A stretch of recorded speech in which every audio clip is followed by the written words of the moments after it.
Welcome to The Conversation. My name is Brendan Malone, and in this episode I want to talk about the Oscars, and in particular, why I think that Hollywood might be desperately in need of another Star Wars moment.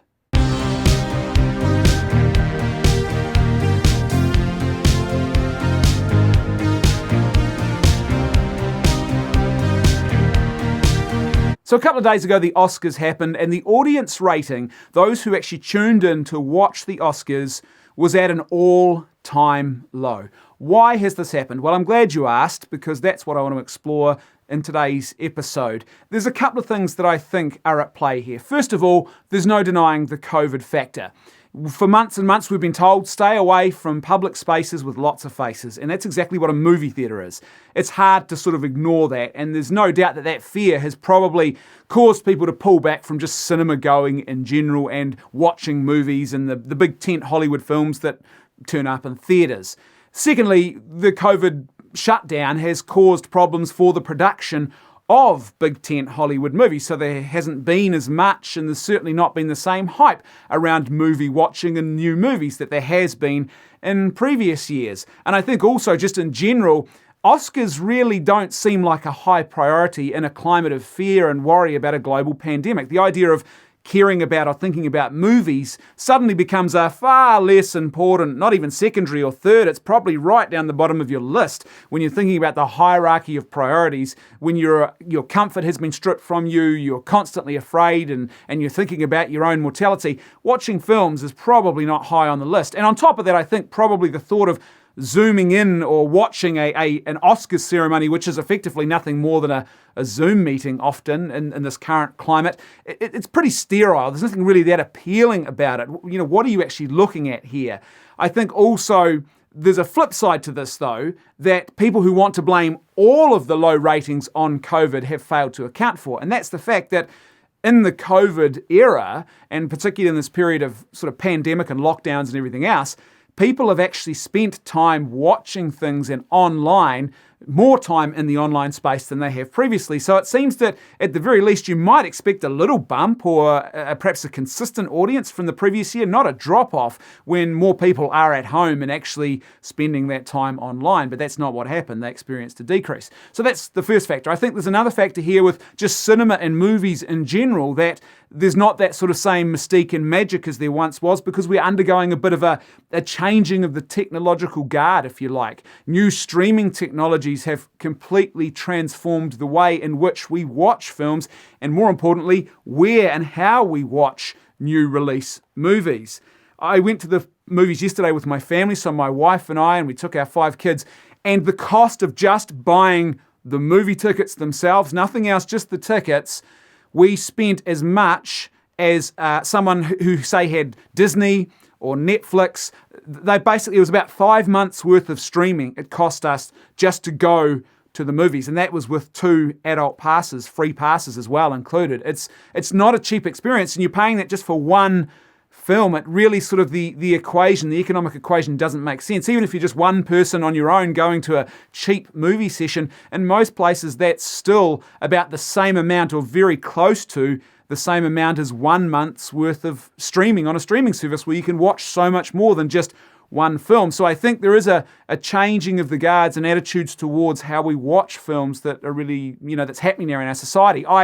I personally don't go to the cinema to watch a movie unless it's, a really big hype film, or there's some important reason why you need to watch this movie in the cinema, that perhaps your home theatre system is not going to give you the full technological experience of or the visual spectacle of what a film is. So that, for me, is the only time I'm really turning up to watch stuff in a cinema. And for us as a family, we hardly go to the movies. It's just not worth the price. I'm sure there are people right now who are working on an idea or a way of trying to break that hoodoo and to bring new release movies into homes via streaming services. No one's really cracked that code yet, but I think it's coming. I imagine it's just a matter of time before there is effectively probably a Hollywood streaming service of some kind that exists solely to give you new release movies, and you might pay an annual subscription, and that will allow you to watch so many movies a year, and if you want to watch more, you just pay more as you go.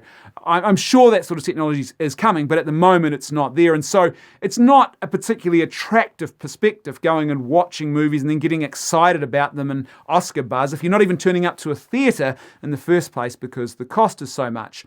Number 3 factor I think that's at play here is just the Hollywood hypocrisy, and it seems now that the Oscars have become a display of this sort of open hostility from a group of elites towards everyone else. It's like an inquisition, a public sort of virtue signal where you just see all of this hypocrisy and this moral pandering and moral posturing on display that just really doesn't make any sense because there's no integrity behind it. Whether it's an actor who is lecturing us about climate change in between their private jet flights that they take all around the world or their multi-million-dollar mansions, and I say mansions with an S because they own more than one, that consume in 1 week the same amount of juice off the power grid that our ordinary family home consumes in a year. You know, whether it's that kind of hypocrisy or it's the people who want to stand up at the Oscars and tell you as they support the, very extreme abortion legislation that they think that the greatest evil in the world today is eating too much animal meat, or whether it's things like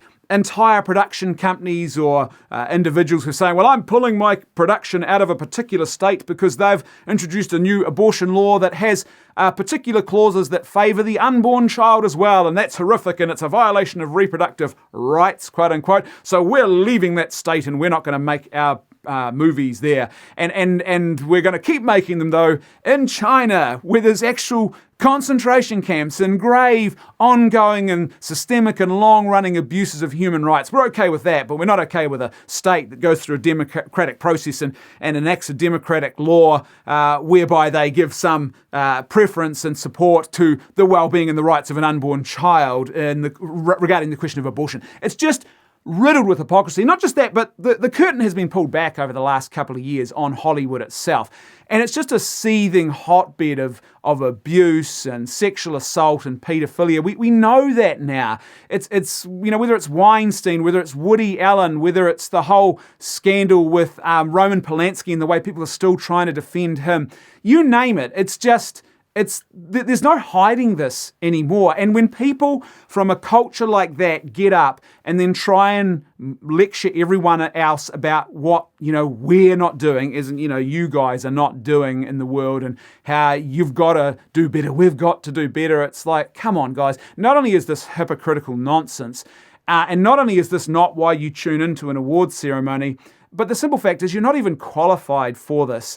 And it's, I think, one of the big things that happened over the last 12 months that perhaps some people have failed to recognise in all of this is that, seeing Hollywood celebrities in their elite, very expensive worlds, these live streams from their mansions, telling ordinary people who had lost their jobs and lockdowns and everything else that they needed to stop being selfish and just endure it, and we're all in this together. And as they open up one of 5 different fridges that they've got in their kitchen with, fine foods that have been imported probably on a private plane from all around the world. Yeah, we're just like you. We're in it with you. It's nonsense. It is utter nonsense. And I think once upon a time, this is the funny thing about the Oscars when you think about it, it's this one moment where people who are normally, and I'm thinking here particularly in the journalistic world, they're railing about Marxism and inequality and everything else and the evils of capitalism. And then this one day of the year, they suddenly turn all of that off and they come together to worship at the feet of the elites.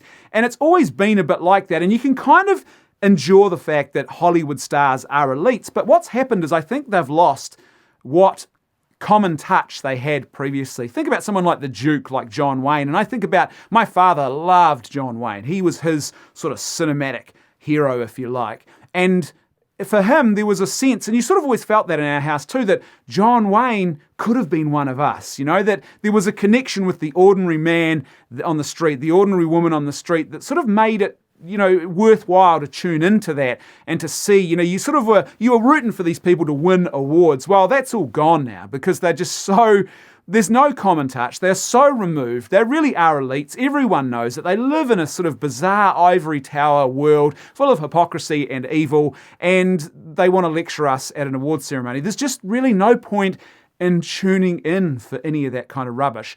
But there's another problem here, and I think it's really it's more ingrained, it's more widespread. It really is, I think at the moment, it's a big Hollywood issue, I think primarily, not so much in cinema from other parts of the world. Hollywood, probably maybe a bit of Europe, but primarily Hollywood really.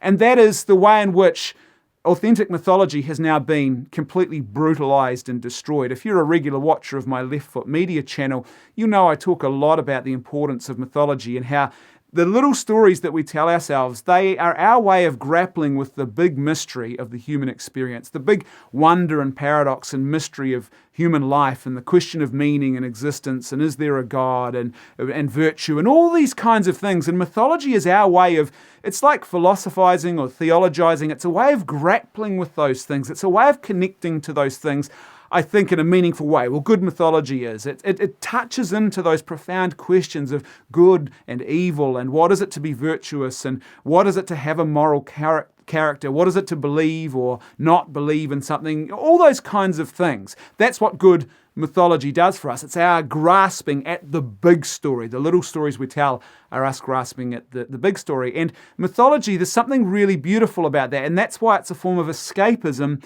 that is so appealing to us, because it's not just that we're pulled out of our ordinary 9 to 5, but we're pulled into a world where, in a sense, there is almost an unfettered ability to really dive into those big questions without the concerns and limitations of the ordinary world. And so there's something good about that, and it's a form of escapism that's really good, but it's been brutalized. It's been sort of shredded by Hollywood of late. And what we see now more and more is just woke propaganda. Films that aren't really good mythology, films that may have brief flickers of it, but by and large they have become little more than bully pulpits for woke propaganda. The characters and the scenarios and the stories are just vacuous, empty placeholders to lecture us or to tell us about what's wrong with the world. And the problem is that so much of this is grounded in cultural Marxism and critical theory, and that is an ideology which is just built on despair about the past and about the world around us. The very concept of cultural Marxism, like its forebear, actual Marxism that came from Karl Marx, was this idea that the world around us was heaving and groaning, and it was sort of these two forces at war with each other, and the only way to resolve that was by the synthesis which would destroy what had gone before and usher in a new epoch, a new era. And so, that's how we view the world. It's everything is often probably nihilistic, it's downbeat, it's dire, it's oppressive, it's horrible. Everything has to be reinvented, history has to be retold. It's not enough simply to celebrate, for example, the mission to the moon and the moon landings and the space program. You've now got to politicize that. Everything is hyper politicized. And here's the thing, which brings me to the point of this. I think that Hollywood is in desperate need of another Star Wars moment, because Star Wars actually arrived on the scene at a moment in history and in cinema history as well where there were some similarities to what we see today. There was this very nihilistic, bleak outlook on the world. Everything was hyper-politicized through the late 60s and early 70s in cinema. You have this whole sense of, hopelessness. There's a revolutionary faction, just like we've got today with cultural Marxism. There's these revolutionaries who are trying to completely reshape culture. There were actual Marxists back then. There was a sort of revolution that was going on there. There's this sort of hyper-politicized view of the world and a lack of trust in governments and institutions because of things like the Vietnam War and what was happening there. And all of that had filtered through into cinema, and everything was sort of dark and dire and downbeat. And what it was it wasn't simply the fact that Star Wars cut through all of that and brought some amazing new technology to cinema. It was the fact that George Lucas brought back authentic mythology. Cinema wasn't just a dark, bleak, nihilistic mirror that was being held up to societal problems and issues of the day. George Lucas brought back hope. He brought back escapism and authentic mythology. His films were not politicized. Yes, there are little moments of political subtext in there, but subtext is the key word. You could watch the film, and if you didn't have an eye on politics, it would go right over your head. You weren't being lectured at. You weren't being told what was wrong with the world. It wasn't just a hyper-politicized moment. There was actual escapism. You could escape into something else.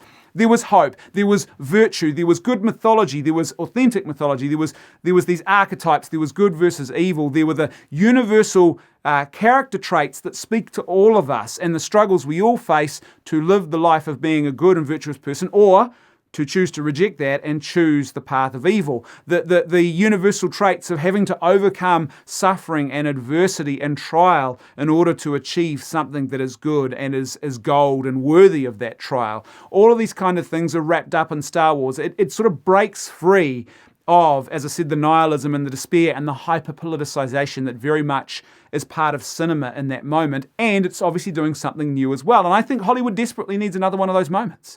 It desperately needs a new Star Wars, something new that actually gives people authentic escapism that's built on hope and authentic mythology, that cuts through all of this, that's not hyper-politicized, that's not lecturing us about the politics, the woke politics, and those who are very much the sort of the driving force behind Hollywood and what it churns out. Something that is possibly a little bit new as well, that introduces something new to cinema, but ultimately that is a form of escapism where you go to the movies and you recover that lost sense of, wow, I'm diving here deep into a pool of mythology where I can actually freely sort of escape the trials and tribulations of everyday life and the politicization to perhaps think about these issues in a deeper way, because political is not deep enough. You've got to go to the level of morality and start thinking about virtue and about the human person and about meaning, I think, even when you're thinking about politics. And so much of politics is just stuck in the political, and that's tribal and it's Machiavellian and it's just